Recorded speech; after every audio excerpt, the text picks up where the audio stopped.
All right, so today I am going to do some quick stretches that we would do for my lower body.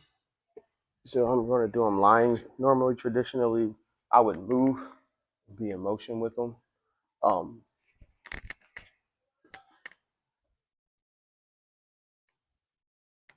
yeah, so normally I would be in movement with them, walking, but today we're just going to lie down and do some hamstring pulls. So one, I'm going to cross over. So we already went for our walk. So we did our walk. Got the muscles warm enough to go for stretching. I never like to stretch when my muscles haven't been through any type of movement. So we'll do about 5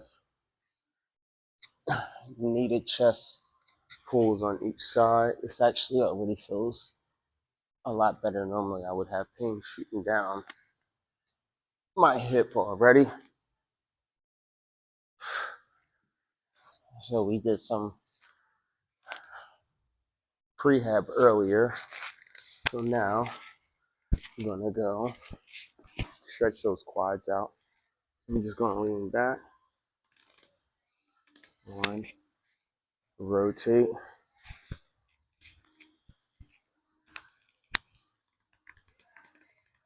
One, big stretches in the quad. Two,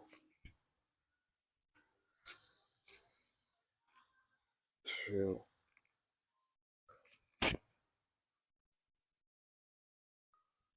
three, three. Good.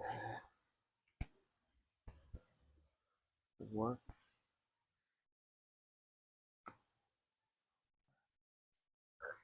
We'll do 5 on each side. 5 again. This is stretching up quad and hip flexor. I believe my hamstring is the major issue in this whole thing.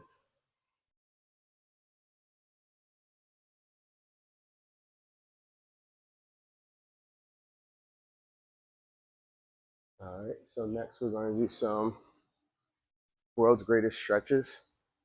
So we're going to get into this position right here. First few, I'm not going to bring my knee up off the ground just so my hip can feel a little decent for right now. One.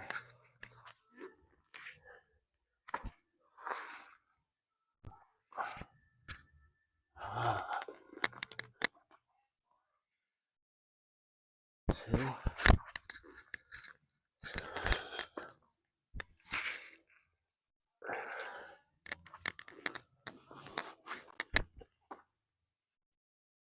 3. We'll do 2 more on each side.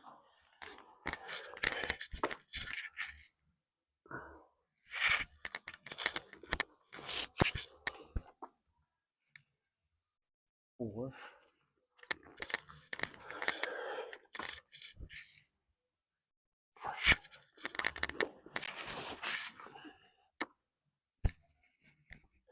5. Good, good, good, good. All right. We're getting a little warm, so let's go ahead and move the mic.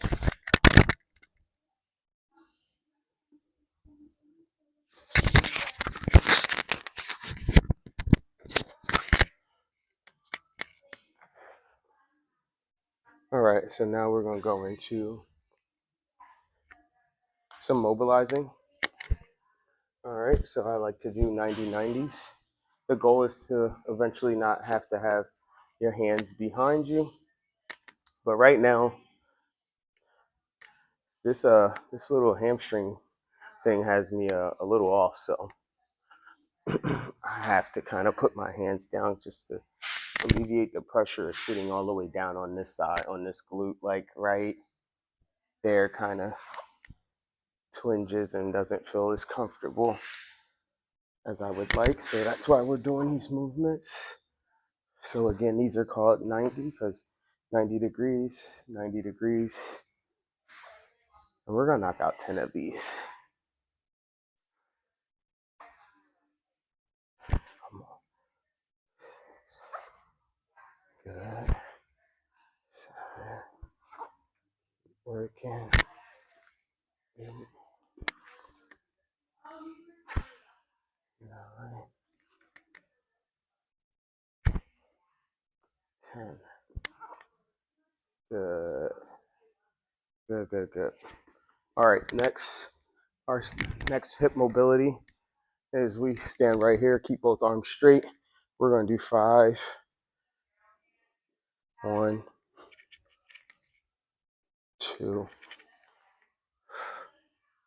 3, 4, 5. Good. Switch sides. 1, 2, 3, 4, 5. Good. All right. Good, good, good. All right. So we're just gonna lay here real quick just for a little bit. Try to push our hips up off the ground and just allow those legs to just drop a little bit more before we go into a little bit more stabilizing the joint and some functional movement. All right, so the first thing that we're going to do for a little bit of the glute activation portion is going to be single leg hip thrusts off the box. We'll do 2 different variations of single leg hip thrust. So the ones I'll call bridge. These ones, since we're on a thruster pad, I'll say hip thrust. All right, so I'll work the non-affected side first, just so we know exactly how the rep should feel and look, and then we can do more mind muscle engagement over here to really tell ourselves how this muscle should feel. Since it is the affected side, it kind of have to talk yourself through that one. So we'll do 10, 9, 8, 7, really squeezing that glute. 6, trying to find 5, muscle concentration between the glute. 4, and hamstring complex. 3, 2, and 1. Good. Same thing on this side. 1, 2, 3, 4, 5. We always want to keep our head in glutes. 6, in one straight line. 7, again, big squeeze. 8, engage that glute. 9, and 10. Good. And that's our first glute activation movement. And we're going to transition right into our next movement, which is going to be our clamshells with a hip thrust. So you want to go from having your legs straight like this, tuck them back as high as possible, having your heels as close to your glutes as possible. And then you want to drop your glutes and almost get into this balled fetal position. I want to have my glutes behind my shoulders and knees as much as possible so that I can have a major hip thrust, hip extension to really hit that glute a little bit more. Because again, I believe we got some hamstring and glute weakness going on. So we're going to do 5 to 10 on each side, just depending on how we feel. So again, you open up, normal clamshell, but still hip thrust forward. 1, 2, 3, 4, 5. We'll go to 10. 6, 7. I'll probably regret it. On the affected side, 8, 9, and 10. Yeah, I really felt massive engagement in my glute on that non-affected side. So let's see. Major tuck, shoulders and knees kind of in one straight line, hips behind. And again, let's really drive that foot and this one up to the sky. Squeezing this glute. 10, 9, 8, 7, 6, 5, 4, oh yeah, 3, 2, and 1. Man, that activates that glute. I don't know if anything else activates my glute that way right there, man. That one is pretty aggressive. And the last one that we'll knock out in this trifecta of some strengthening is going to be our single leg glute bridges using a foam roll. So this really targets that hamstring and glute for some strengthening of this hamstring. Again, I always like to start with the non-affected side so that I can actually feel exactly how this exercise should feel. And then we go over to the non-affected side or the affected side. So we're going up right here, 1, keeping both knees right next to each other, 2, 3, 4, 5. Yeah, I feel it right here. 6, 7, 8, 9, and 10. Good. So we're going to switch over. We're going to target this non-affected or this affected side and really drive that heel into this foam roll. 1, 2, 3, 4, 5. Good. 6, 7, 8, 9, and 10. Good. All right, team. We're going to go through that cycle one more time, and then we'll finish up with 2 little, I don't know what I want to call them. They're mobile. They're just good movements that I always like to incorporate into a good hip and glute activation day, low back pain. You can start with them. If I'm being honest, I could have did them before this, but no matter what, I'm gonna throw them in there. So you guys will see what that is in a second. But we're gonna go back through with our single leg hip thrust, our clamshells with a hip thrust. So again, 1, 2, 3. I started with the wrong side. 4, but we've been through it. 5, so we know how it should feel. 6, 7, 8, and I like to touch that area. 9 and 10 to really create that mind muscle connection, especially when you're dealing with an injury or an affected area that may not be firing off. You really want to tell the mind, hey, this is where we're supposed to be working, So again, up, 10, 9, 8, 7, 6, big squeeze, 5, 4, 3, 2, and 1. Good. All right. Well, since I started with that leg, I think I'm gonna end with that one now. The next one, so we'll go to this affected side again. Nice forearm displacement.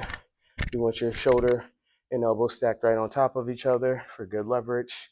Tuck my feet close as I can get to my glutes. Keep a nice straight line here, and let's really thrust those hips forward while still getting some abduction for glute medius on the non-driving side into the floor. And if you want to add a level of difficulty, you can always put a resistance band around your knees to add a little bit more intensity to this training method. Yeah, I'm really feeling this firing on my glute. That glute is really super weak because it does not feel the same on this other side. It's not as bad. So we got some work to do. So hopefully you guys will be with me every day, knocking this hip routine out. And I think this is something that I can kind of work on every day. I'm not here breaking down too much muscle. It's just causing a little bit of glute, hamstring strengthening. So even if I am feeling a little fatigued, I can knock it out at least 3 times out of a 6-day training cycle. I can hit this day up uh, and really feel like we're growing and getting better. So over these next 12 weeks, I'm going to stay consistent with 3 times a week, just so I don't overdo it with the other training, with training my hamstrings and glutes. But we are going to target this uh, a little bit more because we got to figure out what's going on, and hopefully strengthening this hamstring and glute on this side will hopefully rectify whatever we have going on that's causing this low back pain, hip offsetting, imbalance. But guys, all you can do is try to prehab and rehab and keep pushing. 3, 4, 5, 6, 7, 8. This really works that hamstring. 9, 10. I mean, it just creates so much time under tension. Your hamstring is in a contracted state with isometric concentration plus eccentric and concentric loading happening with the hip thrust, so it's causing it to go through a lot of different variations of activity. So cool. All right, so that was a little bit of the strength and stabilization portion. Now we're gonna cool down and get out of here. So I'm gonna start off with some cat cows for a nice little stretch, and then we'll finish up with some quadrupeds. All right, so again, cat cows. You wanna have your shoulder, elbow, and wrist stacked on top of each other. Have your hands about shoulder width apart, same with your knees. Tuck your feet right under. So when you think of cat cow, think of a cat in his aggressive posture here. And we should be inhaling. And then think of that cow who has the sunken back.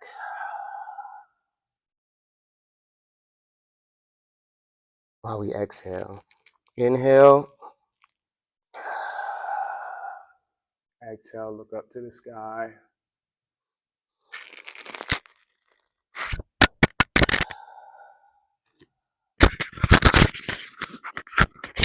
Inhale.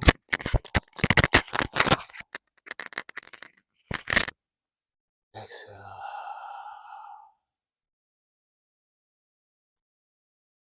Big rounding of the hips.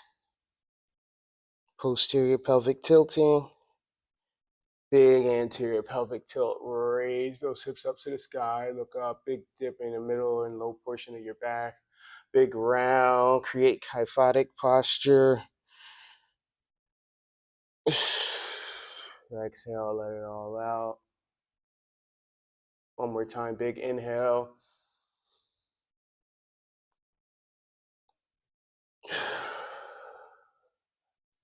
Exhale, nice sinking in. All right, so we're going to do 5 opposite elbow, opposite knee reaches for our quadrupeds, or bird dogs is another name for this movement. So we're going to drive our heel flat, straight back, like we're trying to put our foot on that wall flat. We shouldn't be pointing our toes like we're in ballet, nice and flat. We're going to bring that elbow and knee to touch, nice rounding of the spine. And we're again kind of doing cat cow. So we're in that cow rounded arch back position, and now we're going to round. 3, 4, and 5. Switch out. Again, big arch in the back. Drive that heel straight back like you're trying to kick that wall. Big round. 10 or 5, 4, 3, 2, and 1. And good job today, team. Good job, good job, good job today. That will end this hip mobility exercise day today. Next, I'll probably be going in and doing a little recovery. So I'm going to go and hop in on that red light therapy. You guys go in, do some more recovery today. Always think recovery. If you're training hard, you got to add those recovery modalities in. Do some compression, get a massage, do some yoga. I started the day off with yoga, and enjoy the rest of your day, man. Let's keep crushing it. Let's stay active. Let's stay being able to stay doing what we're doing. The only way we can do that is if we focus on recovery modalities as well.